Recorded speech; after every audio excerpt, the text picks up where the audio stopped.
Programa Alcance está de volta. Este mês estamos falando sobre os direitos dos idosos e como o Ministério Público trabalha para garanti-los.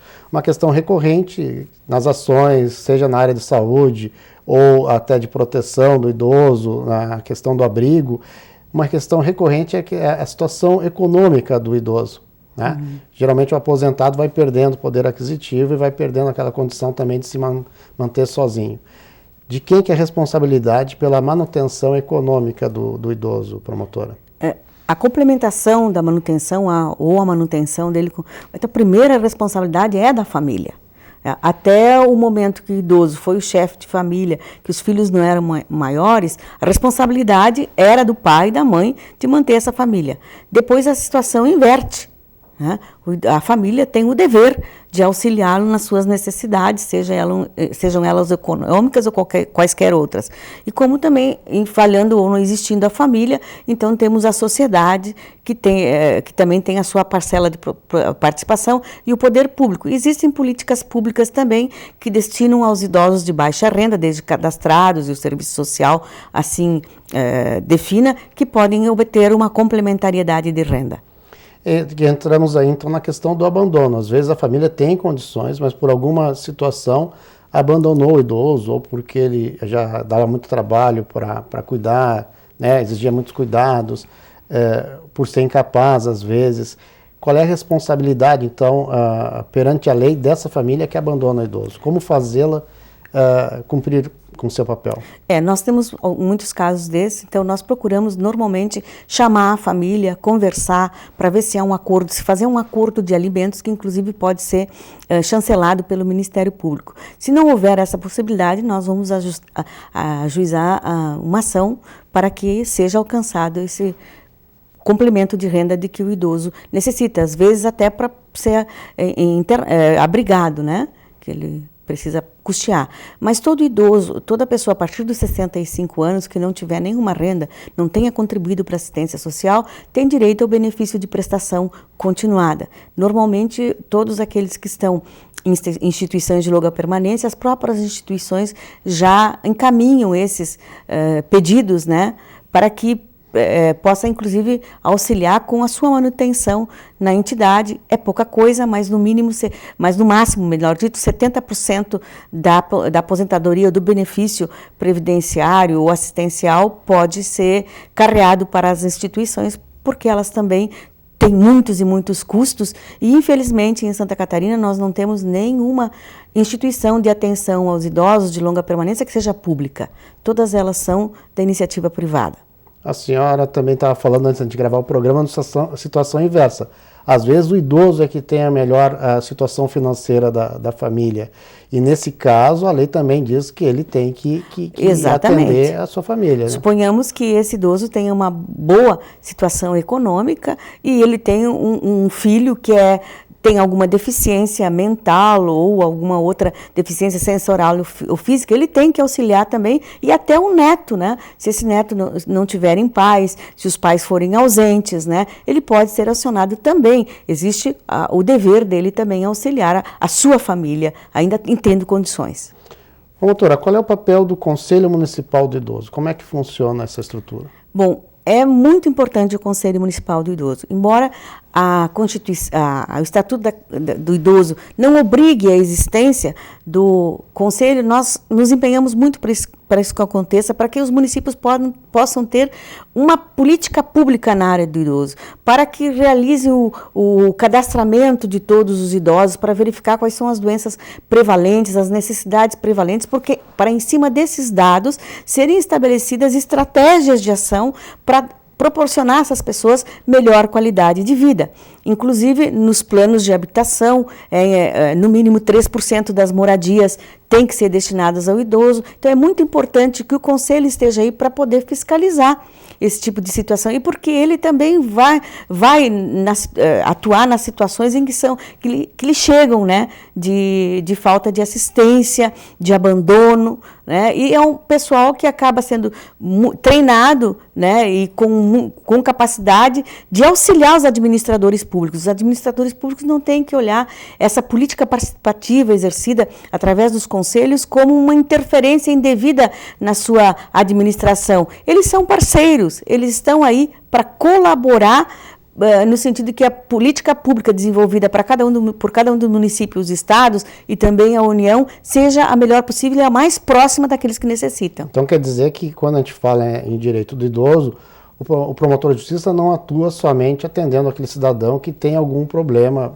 porque conhece um idoso ou porque é idoso e não tem seus direitos. Ele também tem esse papel de fiscalizar a implantação de toda essa rede que está prevista no Estatuto do Idoso, que é de responsabilidade de município e de Estado. Exatamente, nos direitos coletivos em primeiro lugar. Por exemplo, quando nós entramos com uma ação para pedir um medicamento que ele não está padronizado, uma determinada, como a situação da senhora que apresentou aí o problema oftalmológico, o medicamento de que ela necessita não está padronizado nem no município, nem no Estado, nem na União. E não existia um substitutivo para que ela pudesse ter uma melhor qualidade de vida, não viesse a perder a visão, que a consequência da não utilização do medicamento seria a cegueira. Então, nós atuamos nesta área complementarmente, mas principalmente estimulando para que a política pública aconteça e instigando, inclusive, o poder público, quando ele não é refratário, a que ele tome atitudes que lhe cabem. A senhora falou um termo aí, o medicamento não está padronizado. Vamos esclarecer então direitinho para o público.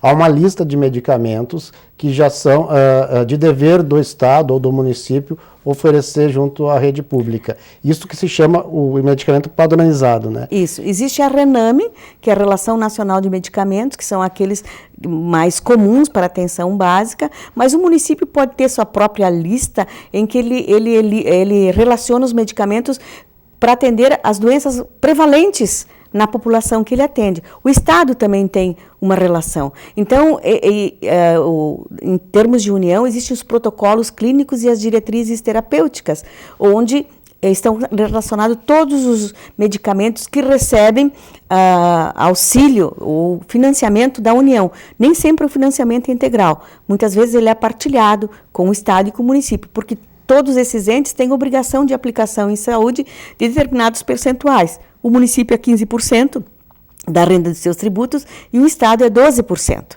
Então, há sempre dizer por que não está nos protocolos clínicos, não é padronizado o medicamento, não quer dizer que o poder público não tem a obrigação de fornecê-lo, até porque eles não esgotam todas as patologias e todas as situações e combinações, às vezes, de doença que a pessoa é portadora. Eu vou fazer um paralelo assim, da minha experiência profissional. Na época que eu atuava ainda como repórter, foi bem na época em que se lutava para ter o direito para os medicamentos, o coquetel básico para combater o vírus HIV. Hoje já não se precisa combater. Depois, né? Porque as próprias ações judiciais já tornaram isso um padrão. É mais ou menos isso? E se a organização da sociedade possibilitou, né, que o poder público enfrentasse o problema. Se não houvesse as primeiras ações civis públicas que o Ministério Público ingressou com relação à área da saúde, realmente foram para o coquetel dos portadores do vírus HIV ou daqueles que já tinham desenvolvido AIDS.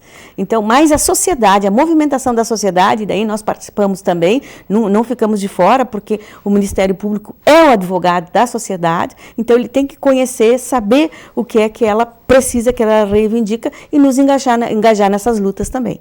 Promotora, uma pergunta que é feita normalmente assim, a partir de que idade a pessoa é considerada idosa perante a lei, para ter essas garantias legais extras por causa da vulnerabilidade? Bom, para os países considerados de terceiro mundo, a praxe é 60 anos. Mas para conseguir alguns direitos, é necessário uma idade acima de 60 anos, 65, como, por exemplo, para a obtenção do benefício de prestação continuada, para aqueles que não têm nenhum benefício previdenciário, para o transporte público, 65, a menos que haja uma legislação municipal, né, que lhe dê direito antecipado, baixa essa idade para 60 anos. Então, existem alguns critérios, alguns direitos que dependem da implementação da idade. E no Estatuto do Idoso?